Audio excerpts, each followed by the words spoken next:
It's been a year since our last big overview of the drone market, and the industry has changed by leaps and bounds. The drones we played with last year were amazing. They could do things like take off and land on their own, and they could return to home, but what makes this year's drones so amazing is that they have so much more in terms of intelligence. Hell, you don't have to fly them half the time anymore. You can set them to follow mode or 360-degree orbit.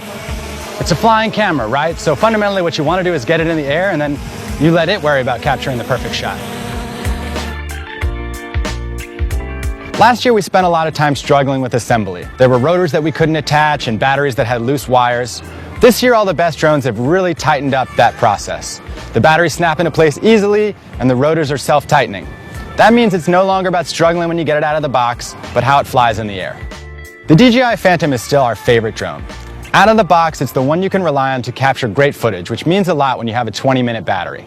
But some of the other drones we tested are bringing more innovative features to the market. 3D Robotics Solo, for example, has built smart features like an orbit and cable cam right into the remote, making it incredibly easy to capture advanced maneuvers that otherwise you'd have to be a great pilot to do. Another nice feature we saw this year was a remote with a built-in screen. That means you don't have to attach your phone or your tablet, and you're not burning battery on that device while you're out flying. All the units we tested this year, except for 3D Robotics Solo, have an integrated camera. And one of the great things about that is you can adjust the camera settings on the fly from the remote or the app. What that means is if you're outside in changing weather with shifting lighting conditions, you can ensure you grab that perfect shot. The DJI Phantom was still my favorite. It's the most reliable, the easiest to fly, and captured the best footage. The DJI has a number of other interesting features. It has both GPS, the American system, and GLONASS, the Russian satellite system. That meant that it found more satellites faster and in general was more stable in the air.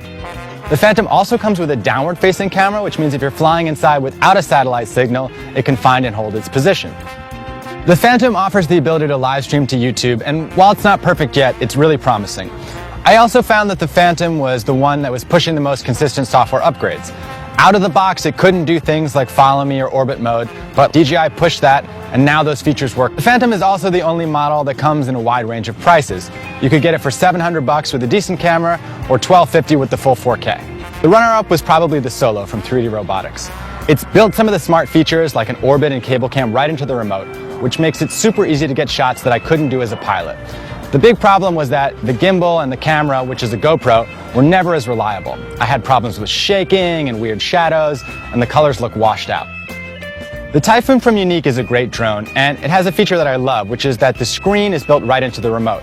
Often when I'm out flying, I have to use my phone, which means I'm burning the battery on my principal device just because I'm up in the air. Typhoon has a great camera, beautiful bold colors and crisp picture. The problem is that the digital stabilization adds a weird jello-y shake to the image. The Chroma is basically the same drone as the Typhoon with a few small modifications. It has the same great remote with the screen built in. Unfortunately, it was nowhere near as reliable and crashed a number of times before I could even get it in the air. The Parrot Bebop comes at a great price and a small form factor which is easy to fit in a backpack. Unfortunately, it's not reliable enough to put in the air. We crashed 2 units during our previous testing, which is why you don't see one pictured here today. The big difference was that the DJI Phantom was the most reliable when it came to how it flew and the quality of the footage it could capture. At the end of the day, that's the decider. A number of the drones we flew this year were easy enough that my 2-year-old son and my 65-year-old father could both fly them. But in general, drones still don't feel safe or cheap enough to be accessible to lots of consumers. Now, that could change. Chip makers like Qualcomm are telling us that by this time next year, 4K drones could be as cheap as $300 with batteries that last an hour. If that happens, I believe they will be the next camcorder. Totally ubiquitous at weddings and beach vacations, something you see all the time and in every family.